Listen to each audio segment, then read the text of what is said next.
Hi! இந்த வீடியோவில் நம்ம வீட்டிலே எப்படி குழம்பு மிளகாய் தூள் செய்கிறது, அதுக்கு என்னென்ன பொருட்கள்லாம் ஆட் பண்ணணும், எப்படி செய்கிறதுன்னு பார்க்கலாமா? மிளகாய் தூள் நல்லா டேஸ்ட்டாகவும் காரம் கம்மியாகவும் இருக்கிறதுக்கு 1/2 கிலோ புழுங்கலரிசி சேர்த்துக்கலாம். இது கூடவே சுக்கு, மஞ்சள், மிளகு, சீரகம், சோம்பு, கடுகு, வெந்தயம் எல்லாமே 50 கிராம் அளவுக்கு சேர்த்துக்கலாம்.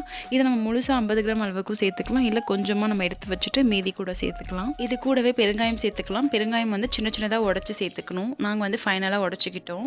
இது கூடவே தாராளமாக கருவேப்பிலை எடுத்துக்கலாம். கருவேப்பிலை எவ்வளோ சேர்க்குறோமோ அவ்வளோ நல்லா டேஸ்ட்டும் நல்ல வாசனையும் சூப்பராக இருக்கும். கொஞ்சம் மீதி எடுத்து வச்ச இன்க்ரீடியன்ஸ் எல்லாமே இந்த அஞ்சலை பெட்டியில் ஸ்டோர் பண்ணிவிட்டு நானும் அம்மாவும் மாடிக்கு காய வைக்க கிளம்பிட்டோம். இந்த மசாலாவோட மெயின் கேரக்டர் மிளகா தனியா தான். இதோட அளவு பார்த்தீங்கன்னா 1 கிலோ தனியா எடுத்தோம்னா 1/2 கிலோ மிளகாய் எடுத்துக்கலாம். இந்த மெஷர்மெண்ட்டுக்கு உங்களுக்கு தேவையான அளவுக்கு நீங்கள் அரைச்சிக்கலாம். அடிக்கிற இந்த வெயிலுக்கு ஒரு 3லேருந்து ஒரு 4 மணி நேரம் நல்லா காய வச்சு ஜெலிச்சு அரைச்சோன்னா சூப்பரான ஹோம்மேட் மிளகாய் தூள். இந்த வீடியோ யூஸ்ஃபுல்லாக இருந்துச்சுன்னா லைக் பண்ணி சப்ஸ்கிரைப் பண்ணுங்கள். பாய்.